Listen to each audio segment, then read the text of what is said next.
नमस्कार, मैं हूं नरेश राघानी और आप देख रहे हैं हॉराइजन न्यूज। कप्तान ने बताया लॉकडाउन में किस प्रकार होगा चालान, लोगों को सोशल डिस्टेंसिंग की भी करनी होगी पालना, मास्क का भी करना पड़ेगा उपयोग। कोरोना वायरस के चलते देशव्यापी लॉकडाउन जारी है। राजस्थान सरकार इसको लेकर एक नया अध्यादेश लेकर आई है। इसको लेकर आज पुलिस कप्तान को और राष्ट्रदीप ने मीडिया कर्मियों को जानकारी दी। पुलिस कप्तान ने बताया कि लोगों को सोशल डिस्टेंसिंग की पालना करनी होगी। इसके अलावा मास्क का भी उपयोग करना होगा। जिस प्रकार ट्रैफिक पुलिस वाहनों के चालान काटती है, उसी प्रकार किसी ने सोशल डिस्टेंसिंग की पालना नहीं की या फिर मास्क का उपयोग नहीं किया तो उनके भी चालान काटे जाएंगे और सभी का अलग अलग भुगतान करना होगा। लोग तंबाकू, गुटखे जैसी सामग्री की खरीदारी नहीं कर सकते, न ही इनको कोई बेच सकता है। इसके अलावा थूकने पर भी जुर्माना किया जाएगा। सर, जो 6 लेन को लेकर अनाउंसमेंट हो रहा है, क्या नियम? देखिए, नियम तो अध्यादेश तो कुछ दिन पहले ही आ चुका है, लेकिन हम लोग पहले जागरूकता की कोशिश कर रहे हैं ताकि अधिकतर लोगों को पता चल जाए कि क्या पेनल्टी सिस्टम रखा गया है। सरकार ने निर्देश दिए हैं अध्यादेश के माध्यम से, जो भी लोग मास्क नहीं लगाएंगे या फिर सार्वजनिक स्थानों पर सोशल डिस्टेंसिंग की पालना नहीं करेंगे या फिर गुटखे जैसी चीज़ों की खरीदारी करेंगे या फिर बाहर कहीं पर शराब पिएंगे, इस तरह की चीज़ों को लेकर के सरकार ने एक कंपाउंडिंग सिस्टम बनाया है जिसमें उनका चालान किया जाएगा। जैसे कि अभी ट्रैफिक में हम चालान करते हैं, उसी तरह उनका चालान होगा और उनको जो चालान की रकम है वो राजकोष में जमा करानी होगी। इसी को लेकर के हम इस समय अनाउंसमेंट कर रहे हैं। सभी हमारे कर्मचारियों को चालान बुक उपलब्ध कराई जाएगी और 16 तारीख को हम ये कार्रवाई शुरू करेंगे। तो कैसे रखें चालान, किस पर क्या रहेगा? देखिए, चालान में ये है कि यदि कोई सोशल डिस्टेंसिंग की पालना नहीं करता है तो उस पर 100 रुपये का चालान लगेगा। यदि कोई व्यक्ति गुटखे जैसे किसी भी इसका खरीदारी करता है तो उस पर 1000 रुपये का चालान होगा। जो बेचने वाला है उस पर हम पहले ही मुकदमा कर रहे हैं, क्योंकि बेचान अलाउ नहीं है, तो ऐसे व्यक्ति पर बेचान करने के लिए मुकदमा होगा, उसका सारा सामान भी सीज किया जाएगा। हाँ, देखिए, सार्वजनिक स्थान पर अगर कोई थूकता है तो उस पर 200 रुपये का जुर्माना किया जाएगा और अगर मास्क नहीं पहनता है कोई व्यक्ति सार्वजनिक स्थान पर तो उस पर 200 रुपये का जुर्माना किया जाएगा। कोई भी दुकानदार यदि ऐसे व्यक्ति को सामान बेचता है जो कि बिना मास्क लगा करके उसके पास आया है तो उस पर 500 रुपये का जुर्माना किया जाएगा। राजस्थान महामारी अध्यादेश 1/2020 धारा 11 द्वारा प्रदत्त शक्तियों का प्रयोग करते हुए निम्न में से कोई कार्य करता हुआ पाए जाने पर दंडात्मक कार्रवाई की जाएगी। 1. कोई व्यक्ति सार्वजनिक स्थान पर बिना फेस मास्क लगाए हुए पाए जाने पर 200 रुपये का जुर्माना लगेगा। 2. दुकानदार के द्वारा बिना मास्क लगाए ग्राहक को सामान देने पर दुकानदार पर 500 रुपये का जुर्माना लगेगा। लॉकडाउन के बीच थोड़ी राहत मिलने से व्यापारियों में दिखी खुशी। लॉकडाउन के बीच कुछ दुकानें खुलने से अजमेर में दिखी रौनक। कोरोना वायरस की वजह से देश भर में लॉकडाउन जारी है। ऐसे में राजस्थान सरकार द्वारा कई जगहों पर राहत दी गई है। इसी राहत के तहत अजमेर में भी आज से कई दुकानें खुली है। हॉराइजन न्यूज की रिपोर्टर नरेश गौड़ ने कई व्यापारी से इस बारे में बातचीत की। व्यापारियों ने काफी दिनों बाद दुकान खुलने पर खुशी जाहिर की, तो कई व्यापारी निराश भी नजर आए। जो व्यापारी निराश नजर आए उनका कहना है कि जब तक लॉकडाउन पूरी तरह नहीं खुलेगा तब तक कोई मतलब नहीं है, क्योंकि जनता अभी घरों में है और जनता बाहर नहीं निकलेगी तो सेल नहीं होगी। इसके अलावा बेकरी का व्यापार करने वाले व्यापारियों का कहना है कि ग्राहकी पहले से कम है, लेकिन सरकार ने जो कहा है वो लोगों की भलाई के लिए ही कहा है। आगे भी सरकार जिस तरीके से निर्देश देगी व्यापारी उसी तरह काम करेंगे ताकि संक्रमण को फैलने से रोका जा सके। इसके अलावा व्यापारियों ने अपनी दुकानों में मास्क और सैनिटाइजर की भी व्यवस्था कर रखी है। अगर किसी भी ग्राहक के पास मास्क नहीं हुआ तो वह मास्क ले सकता है। इसके अलावा व्यापारी ने अपनी दुकानों को खोलते ही पूरी तरह सैनिटाइज किया और जो ग्राहक अंदर आ रहे हैं उनके हाथों को भी सैनिटाइज किया जा रहा है। सामान जरूरत है, जितना सामान खरीदना है ब्रदर। और लॉकडाउन था तो पहले निकल नहीं पा रहे थे, कैसे अब छूट मिली है तो? हाँ, छूट मिली है, उस हिसाब से गाड़ी में अपना सामान रख करके अब ले जाएंगे। देखो, बाकी का पैदल चलना होता था। फिर नाम बताइए आपका? चंद्रमोहन पाठक। काज बंद पड़ गया था, अब किस तरह से राहत मिल रही है? अब राहत मिल रही है, अब काम रोजगार मिल रहा है, नहीं तो बैठे थे घर पे। किस तरह से गुजारा चल रहा था? बहुत मुश्किल से गुजारा करा, पैसे ले लेके उधार, पड़ोसियों से उधार ले लेके करा। नाम बताइए। धन सिंह। क्या काम करते हैं? यही काम कर रहा हूँ, साइकिल का मजदूरी कर रहा हूँ। ये राहत पहुंची है ग्राहकों को और ग्राहकी बंद पड़ी थी अभी। सर, जनरल स्टोर तो सर खुल ही रहते, पर हम लोग सुबह 8 बजे आते हैं, 12 साढ़े 12 1 बजे तक चले जाते हैं। क्योंकि दिन में वैसे भी कस्टमर नहीं आता धूप की वजह से, गर्मी की वजह से। शाम को आते हैं 4:30 बजे करीब, और 6 बजे जैसा भी ऑर्डर है वापस बंद करने के 6 सवा 6 वापस चले जाते हैं। अच्छा, कल से राहत मिली है तो थोड़ा ग्राहकों में भी रुझान। हाँ आइए आइए, बिल्कुल आइए।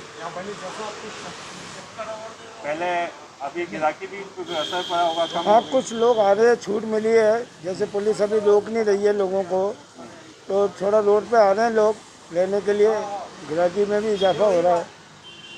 नाम बताइए आप। कृष्ण कुमार वैजल। छूट दी गई है तो क्या मानते हो आप, किस तरह से फायदे हैं? सर, नियमों का पालन करें तो फ़ायदा ही फ़ायदा है, कोई दिक्कत नहीं है। थोड़ा संयम बनाना चाहिए ग्राहकों को भी, सब कुछ बढ़िया है, धीरे धीरे खोल देना चाहिए, पर थोड़ा सा नियम कायदों के साथ ही। अच्छा, तो अभी जो 3-4 महीने से आपको आर्थिक स्थिति किस तरह से? सर, नुकसान तो हुआ है, बट ठीक है, कोरोना का हराना है तो करना ही पड़ेगा। अभी किस तरह से आपने दुकान खोली है तो किस तरह से सोशल डिस्टेंसिंग का? सर, 3 फीट दूर पे हैं हमारे कस्टमर, एक कस्टमर को एक बार में अंदर आने दे रहे हैं, इससे नाम बताइए आप। योगेश, साइकिल शॉप है, इलेक्ट्रॉनिक्स। हाँ, लॉकडाउन के बाद अब राहत मिली है सरकार ने। हाँ, थोड़ी बहुत अभी थोड़ी राहत है अभी, और लॉकडाउन में थोड़ी दूरी बना के काम करना ज़रूरी हो गया है। और किस तरह से आपके करीबी क्षेत्र में दुकान थी? दुकान तो सही है, अभी चलने में कोई दिक्कत, अभी तो खुलने में थोड़ा समय लगेगा। अभी हमने भी अभी 10-15 मिनट के लिए खोली है सफाई के लिए, सफाई का सारे कचरा अंदर आ गया, इसलिए खोल रखी है थोड़ा 10-15 मिनट। तब किस तरह से सोशल डिस्टेंसिंग? जैसे थोड़ी दूरी बना के अपन बिल्कुल ग्राहक को अंदर घुसने दे ही नहीं रहे अभी, बिल्कुल दूरी पे खड़े हो जाओ, नंबर बोलो ले लो और रिचार्ज करा लो। अभी मोबाइल अभी बेच नहीं रहे हम लोग। नाम बताइए। शिव कुमार बागवानी। लॉकडाउन में दुकानें बंद की, आपकी दुकानें खोलने का मौका मिला है, राहत मिली। हाँ सर, ये जिला प्रशासन का हम लोग धन्यवाद अदा करना चाहेंगे कि उन्होंने दुकानें खोलने का पुनः मौका दिया हमको, और जो नियम उन्होंने निर्धारित किए हैं इस लॉकडाउन 3.0 के दुकानदारों के लिए, उन्हीं सभी का पालन किया जाएगा। हम लोग 2 फीट की दूरी रखेंगे कस्टमर से कम। इसके अलावा सैनिटाइज़र वगैरह का भी हम लोग इस्तेमाल कर रहे हैं, सैनिटाइज़र वगैरह का टाइम पे इस्तेमाल कर रहे हैं, और जो भी मास्क बिना पहने कस्टमर आ रहे हैं उनको माल नहीं दे रहे हैं, और हम लोग के यहाँ पे भी नियम बना दिया कि सारे मास्क पहन के रखेंगे। अच्छा, क्या मानते हो कि कुछ दुकानें आपके क्षेत्र में खुली हैं? हाँ, निश्चित रूप से सर, दुकानें खुली हैं, लेकिन ग्राहक अभी बाहर निकलने में क्योंकि कतरा रहे हैं, थोड़ा सा डर रहे हैं। अगर वे सावधानी बरतेंगे तो ऐसी कोई डरने वाली बात नहीं है, हम इससे जंग जरूर जीतेंगे। आपका नाम? आशीष गोलानी, कौन सी जगह आपकी दुकान? मार्टल वेज शीतल इलेक्ट्रॉनिक्स। मानते हो कि इतने दिन से दुकानें बंद थी, कल से राहत मिली है, तो किस तरह से गिराकी है? क्या गिराकी तो सर पहले से कम है, और जैसा भी है चला रहे हैं, जैसा आ रहा है सुविधा के हिसाब से उनका प्रोडक्ट बना रहे हैं, लिमिटेड बना रहे हैं, ताकि कभी भी कुछ भी हो सकता है। पहले किस तरह की गिराकी थी? पहले की गिराकी और अब की गिराकी में काफ़ी फ़र्क है। अच्छा, तो क्या मानते हो कि लॉकडाउन था तो इस तरह से आपकी दुकान भी बंद थी, माल सर माल ही सर हमारे साथ तो है नहीं सर, पूरे हिंदुस्तान के साथ ही है। अब जैसे अपने देश के प्रधानमंत्री जी ने जो बोला है सही करा है उन्होंने, उनके हिसाब से चलेंगे।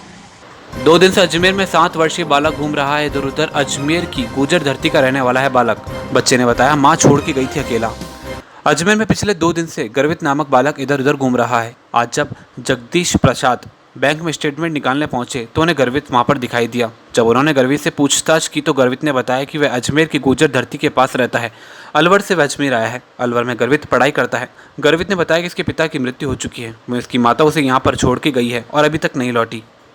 गर्वित 2 दिनों से भूखा प्यासा इधर उधर घूम रहा है, जिसके बाद गर्वित ने अपने पूरे परिवार की जानकारी जगदीश प्रसाद को दी। जगदीश प्रसाद ने गर्वित के लिए खाने पीने का इंतजाम किया। जगदीश प्रसाद खुद भी चाइल्ड लाइन गरीब नवाज वेलफेयर सोसाइटी से हैं और बच्चे को उसकी माता तक पहुंचाने का प्रयास कर रहे हैं। सूचना सर ये थी कि मैं खुद चाइल्ड लाइन सब सेंटर गरीब नवाज महिला बाल कल्याण समिति से हूँ। मैं स्टेट बैंक से स्टेटमेंट लेने के लिए गया था, तो यहाँ से गुजर रहा था तो ये बच्चा अकेला मुझे घूमता हुआ यहाँ मिला। बच्चे को बैठाया, बच्चे से जानकारी चाहिए तो बच्चे ने बताया कि मैं 6 दिन पहले मेरे को मेरी माँ अलवर से लेकर के आई थी और यहाँ माँ का गुजर धरती में रहना इसने बताया। जो बच्चा बता रहा है कि माँ को 6 दिन पहले मकान मालिक ने मकान खाली करना बताया और माँ कहीं रास्ते में 2 दिन से इसको बच्चे को यहाँ रोड पे छोड़ कर ही चली गई है और बच्चा भूखा प्यासा भटक रहा है। बच्चे ने अपना नाम गर्वित, उम्र 7 साल और पिता का स्वर्गवास, पिता का नाम बताया हेमचंद, माँ का नाम बिमला, गुजर धरती जोरावर मंजिल के पास रहने वाला बताया है बच्चे ने। और अलवर में कोई दून बेली स्कूल पुलिस थाने के आगे है, वहाँ बच्चा 2nd क्लास में पढ़ना बताया। और जो दादा इसके अलवर में 2B शास्त्री नगर अलवर में रहते हैं, वो दादा का नाम है सोनलाल, वो बैंड में काम करते हैं। और इनकी दादी का नाम बताया इन्होंने पूनी। और ये 2 दिन से अपने यही कचहरी रोड पे ही अपने इधर उधर घूम रहा है बच्चा। और अभी रात से भूखा था तो अभी खाने की यहाँ मेरे से व्यवस्था नहीं हो सकी तो बच्चे को बिस्किट और पानी की ही व्यवस्था भी मैं कर सका। आगे हमारी तरफ से कार्रवाई ये है कि इस बच्चे को संबंधित थाने पर ले जा करके इसकी DDR बनवा करके CWC प्रोड्यूस करेंगे। इस CWC के आदेशानुसार बच्चे को आश्रय गृह दिलाया जाएगा, जहाँ से बच्चे के लिए आगे के लिए पुनर्वास की व्यवस्था की जाएगी। मेरा शुभ नाम जगदीश प्रसाद शर्मा। टोंक में नाबालिग के साथ दुष्कर्म पर गुर्जर समाज में रोष। गुर्जर समाज के पदाधिकारियों ने कलेक्टर को सौंपा ज्ञापन, आरोपियों पर जल्द ही कार्रवाई करने की मांग। टोंक में जिस प्रकार नाबालिग बच्ची के साथ कुछ दरिंदों ने दरिंदगी की है, उसकी वजह से गुर्जर समाज में भारी आक्रोश व्याप्त है। काफी दिनों से गुर्जर समाज के लोगों द्वारा सरकार से उन आरोपियों के खिलाफ कड़ी कार्रवाई करने की मांग की जा रही है, परंतु गुर्जर समाज के कुछ पदाधिकारियों द्वारा कलेक्टर से मुलाकात कर उन्हें राज्य सरकार के नाम ज्ञापन सौंपा गया और मांग की गई कि इन दरिंदों पर जल्दी कार्रवाई की जाए, क्योंकि जिस प्रकार गुर्जर समाज की बच्ची के साथ कृत्य हुआ है उससे पूरे समाज में आक्रोश व्याप्त है। इसके अलावा बच्ची को सरकारी नौकरी भी दी जाए, ऐसी भी समाज की ओर से मांग की जा रही है। टोंक के मालपुरा कस्बे के वाछेड़ा गांव के अंदर जो गुर्जर समाज की युवती के साथ में जो सामूहिक गैंगरेप की घटना हुई है, उसको लेकर के पूरे अजमेर ज़िले के गुर्जर समाज में भी रोष है। हमारे गुर्जर समाज के जो सुधार समिति के अध्यक्ष है अजमेर ज़िले के, पूरे अखिल भारतीय जो वीर गुर्जर समाज है माननीय हरचंद जी, और हमारे समाज के जो गुर्जर महासभा के अध्यक्ष है नाथूलाल जी बाजार, रमेश जी दाभाई, वो सभी लोग, हमारे युवा साथी भाई कपिल भड़ाना और इनके साथी, हम सब लोग आज कलेक्टर साहब को ये ज्ञापन देने आए हैं कि जो पीड़िता है उसको न्याय दिया जाए, क्योंकि गुर्जर समाज में पूरा आक्रोश है। जो गुर्जर समाज की युवती के साथ में अन्याय हुआ है, क्योंकि अपराधी की कोई जाति नहीं होती, कोई धर्म नहीं होता, अपराधी चाहे किसी भी कौम का हो, लेकिन उसको कड़ी से कड़ी सज़ा मिलनी चाहिए। हम ये मांग करते हैं कि उनको फांसी की सज़ा दिलवाई जाए और इसके अलावा जो पीड़िता है उसको सरकारी नौकरी दी जानी चाहिए, क्योंकि आज उस पीड़ित परिवार की जो क्या हालत है, पूरे राजस्थान में नहीं पूरे देश के अंदर बहुत शर्मिंदा है पूरा परिवार। ऐसे समय में जब कोरोना महामारी, वैश्विक महामारी चल रही है, इसकी वजह से, लॉकडाउन की वजह से हम लोग जो समाज के मेन प्रतिनिधि यहाँ पर आज आए हैं, लेकिन हमारे समाज में इसको लेकर के, पूरी घटना को लेकर के काफ़ी रोष है। और हम CM साहब से मांग करते हैं कि इस पर हमें पूरी उम्मीद है कि सम्मानीय मुख्यमंत्री जी अशोक गहलोत जी और सम्मानीय उप मुख्यमंत्री सचिन पायलट जी दोनों इस पीड़िता परिवार को न्याय दिलाएंगे, सरकार में नौकरी देंगे और जो दोषी लोग हैं उनको कड़ी से कड़ी सज़ा देंगे, ऐसी हम मांग करते हैं। कलेक्टर साहब को ये ज्ञापन दे रहे हैं।